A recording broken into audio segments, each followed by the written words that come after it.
I hate it. I hate it, Lee. I hate the whole idea of it. I won't even know who's going to take care of my baby.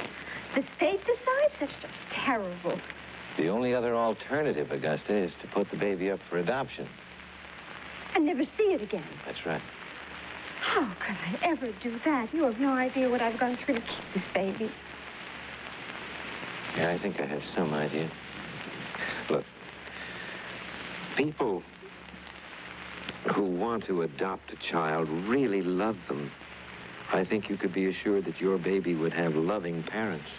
No! No one could love the child like I could. Who can give it the kind of love it deserves? There's only one person who...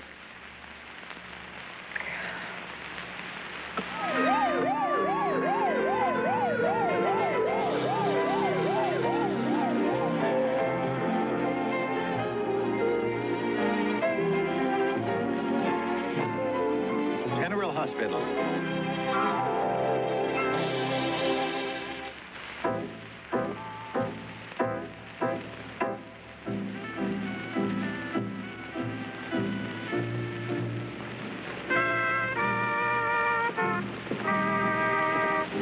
Lucille, Oh, Mr. Baldwin. is Dr. Hardy here? Oh, I'm sorry. He's not in this morning. He's over at Mercy Hospital on a consultation. But I expect him in after lunch. I see. Okay, thank you. You're welcome. Lee. Hello, Audrey. Lee, I have some exciting news. You do? Well, now, I don't know if you'll think it's exciting, but I'm very excited about it. Well, tell me. Jim is trying to find a job. Oh, hey, wonderful. Well, he hasn't found one yet, but he is trying. Well, then he's not drinking? Well, I think he is still, a little. But not much. It's not bad. But I do think things are looking up. He has a much better attitude. Oh, how many times have I told you that? Well, you just take it a day at a time and see what happens. And I have been going to Al-Anon meetings every week, sometimes twice a week. And I've learned so much. You have? Mm-hmm. And mostly about myself. I've learned that most of my instincts are bad to do with Jim. I'm inclined to push him into nagging. I'm trying not to do that. To watch myself every second. It's hard. I'm so proud of you. I do think things are going to be fine. You don't know how good that makes me feel. So right now, the only problem we have is a financial one. And that seems comparatively easy. I'm going to talk to Jim about trying to find a less expensive apartment. Lee, do you think it would be all right for me to talk to Jim about moving? Why do you hesitate? Well, I thought maybe he might feel that he was a burden. You see, he doesn't like the idea that I'm supporting the family. And maybe I oughtn't to do it right now when things are going so well. Well, for right now, why don't you let me loan you some money? Oh, Now, come on, I have a small savings account. I never touch it. Believe me, it wouldn't change my lifestyle at all to loan you whatever you need. No. I honestly couldn't do that. It's very kind of you, but things haven't gotten that bad. Well...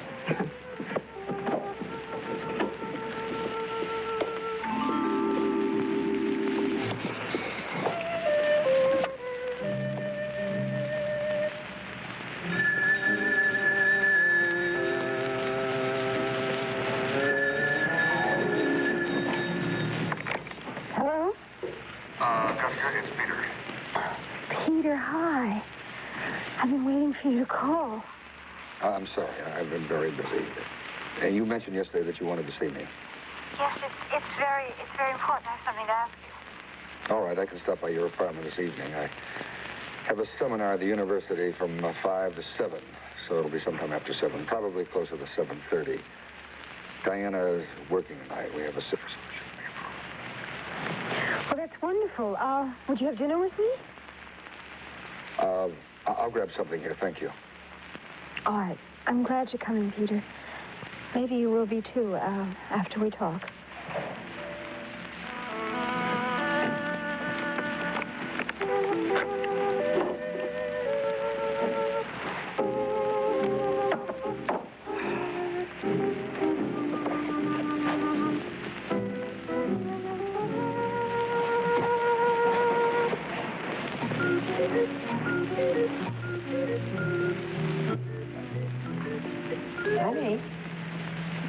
Lucy. Would you come here a minute, please? Oh, yes. Of course, Lucy. What is that? What? Here in the box. Oh. It's my fur jacket. Oh, is that the one Jim gave you last year? Yes. Well, what's it doing in the box? I brought it in. Why? Lucy, I don't want to make explanations to you for everything I do. Is it in the way? Oh, no, honey, except we'd have more room there if we put it in the locker. Oh, I'm sorry. I should have thought of that myself. I'll get that, Lucy.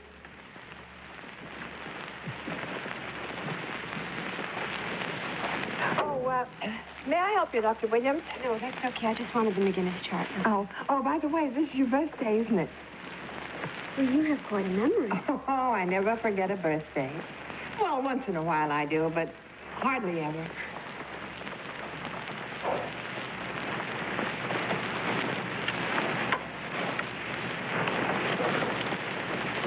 Happy birthday. Thank you. May I speak to you for a minute, please? Well, I've got surgery scheduled for 11:30.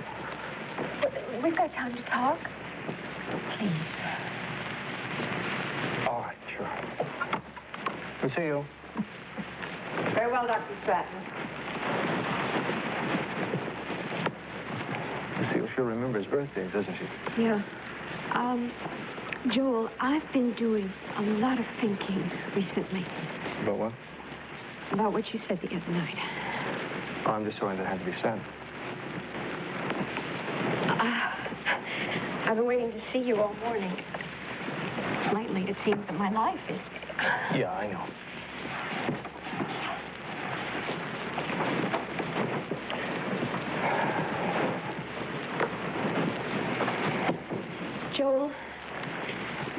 Joel, please be honest with me. There isn't anything that you can tell me that I won't be able to handle. And as long as we're honest with each other, then there's a way. Do you believe that? Sometimes that works. Not always. I think that I have come to a conclusion. What sort of a conclusion? I believe that for whatever personal reasons you may have, children just are not meant to be a part of your life.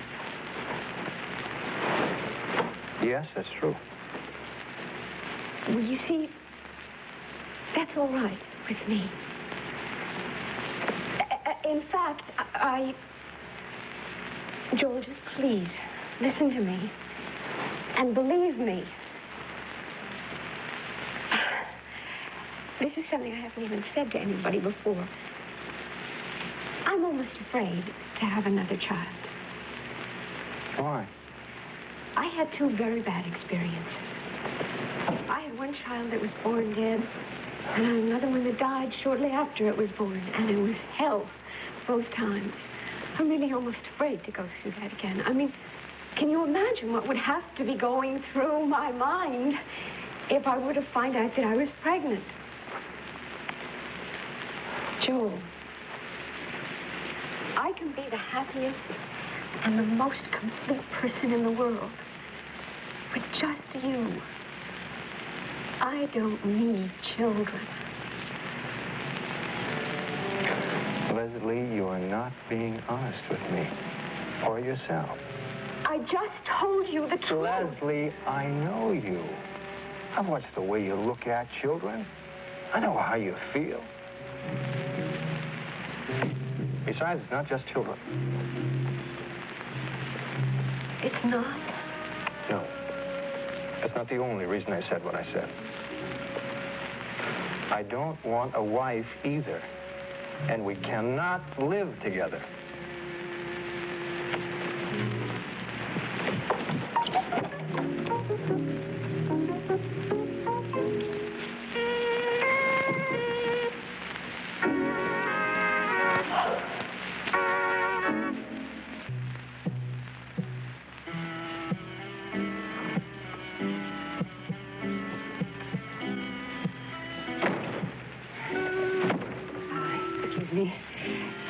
buy used fur coats? Yeah, sure.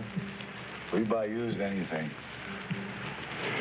Well, I'd like to show you one I have here. It's not a full-length coat. It's just a jacket. How old is it? Well, it's not very old, actually. It's less than 2 years old. What kind of fur? Oh, mink. Mink? Yes. Good. A lot of people won't be complaining. It's not an endangered species. Got to think of all the angles. I hate to part with it, really. It's so beautiful. Would you like for me to put it on? No, I can see it. But, well, I'm sure it's in very good condition. I've taken such good care of it. $150.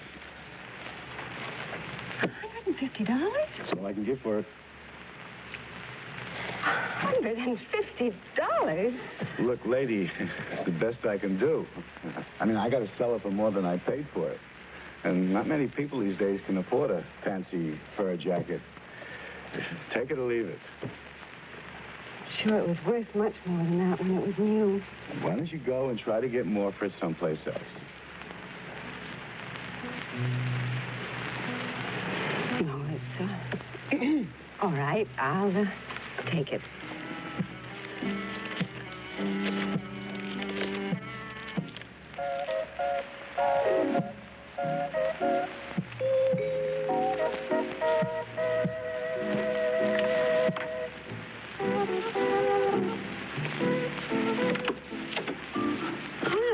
Surprise. Cameron, Well, it's your birthday. how did you know that? You know, if I tell you that, you're going to get mad. The investigation you did on me. I apologize. Come on in.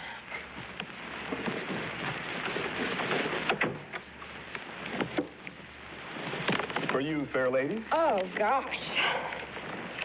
And this is for the two of us. What is that? Champagne. Champagne. Unless you have other plans tonight, I thought we'd do a little celebrating. I think that sounds like a grand idea. You like champagne? I love champagne. Well, this is chilled and ready to pour. Then let's have it right now. I will go and get the glasses if you will open the bottle. I'm never any good at that. I'll do my best. You know, I meant to bring some caviar, but it slipped my mind. We don't need caviar. Well, I like caviar with champagne. But I guess it is an essential.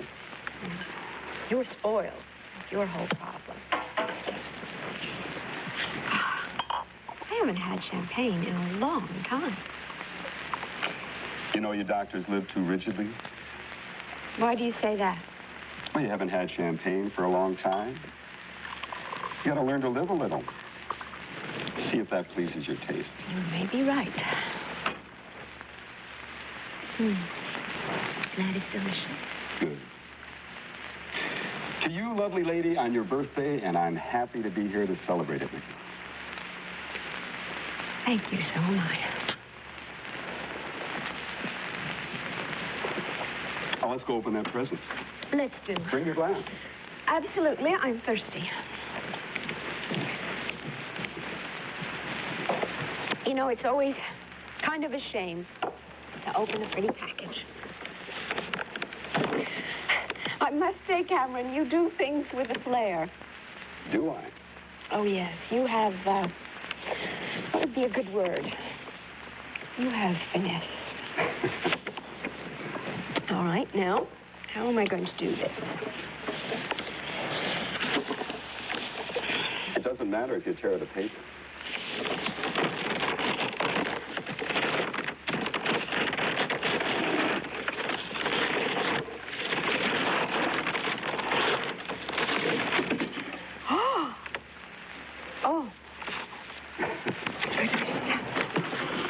It's supposed to be 19th century.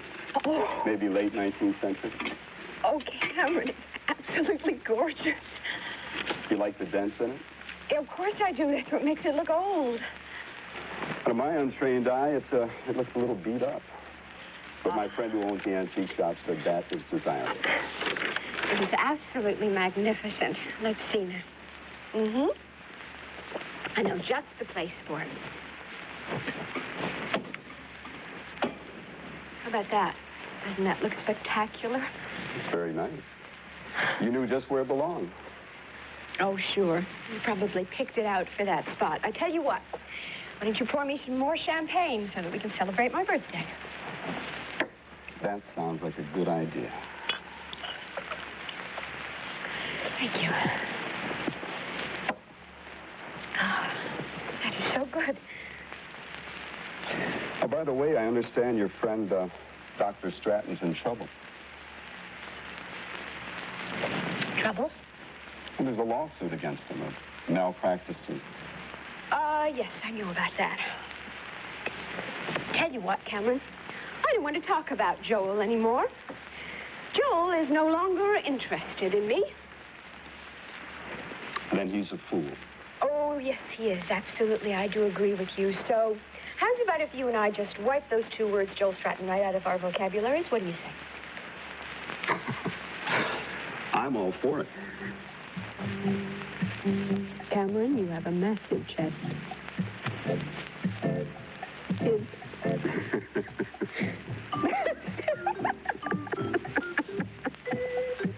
We'll return to General Hospital in a moment. Diana says she talked with you the other day. It was a good talk, Peter. She's a lovely person. Yes, she is. I felt so much better after I talked to her. Peter, she doesn't even hold a grudge against me. She's a very kind person, Augusta. Uh-huh. I don't think anyone else will really be that nice. I am so grateful to Diana. Good. We talked a lot about children. Did you? Yes, she told me that one of the hardest things about being in prison was being away from Martha. Yes, I know she felt that way.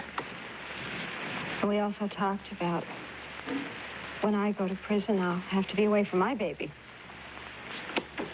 I wish you wouldn't talk about the baby with Diana. Peter, I didn't start it. She brought it up. I see. And when she asked about the father, I did not say anything. Well, what's going to happen after you've had the baby? I mean, what are the legal procedures? Well, that's one of the things I wanted to talk to you about. Oh? Lee told me I have two choices. I can either put the baby in a foster home until I get back, or I can put the baby up for adoption. I see. And I hate those choices, Peter.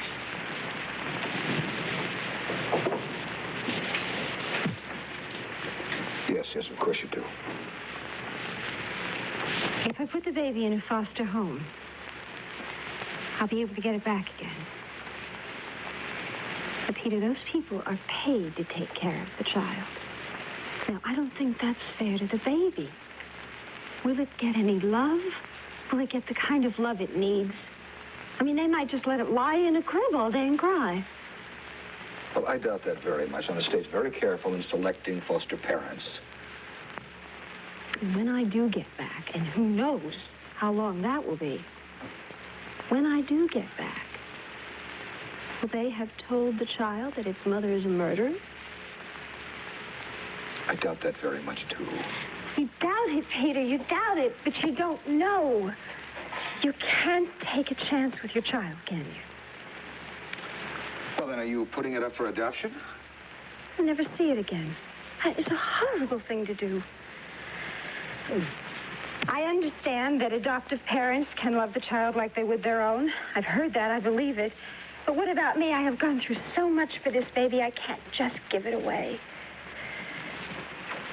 Peter, I'm being torn in half. What can I do? I don't know, Augusta. I love this baby. I love it with all my heart. I wanted to have a good life, and I wanted to have the love it needs. And I want to share in its life. I want to know whether he or she will grow up to be. I want to see that. Well, as Lee says, you have two choices. Now, you're going to have to make the best decision you can. I've been sitting here day after day thinking.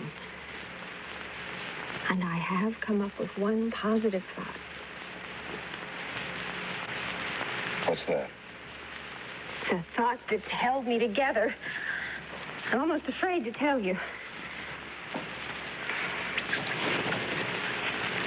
What if someone who loves the child and someone who I know adopts it? Then I'll be able to watch it grow, and I will know that it's well taken care of. Well, under normal procedures, the adoptive parents wouldn't be known to you. I know. But what if they are? What do you mean?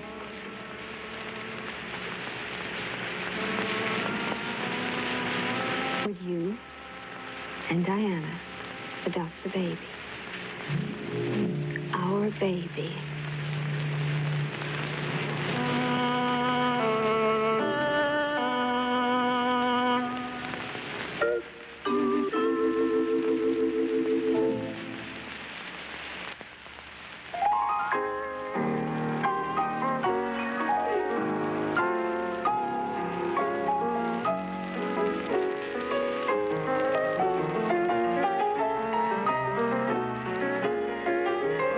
This is Ed Chandler inviting you to tune in every day, Monday through Friday, for General Hospital.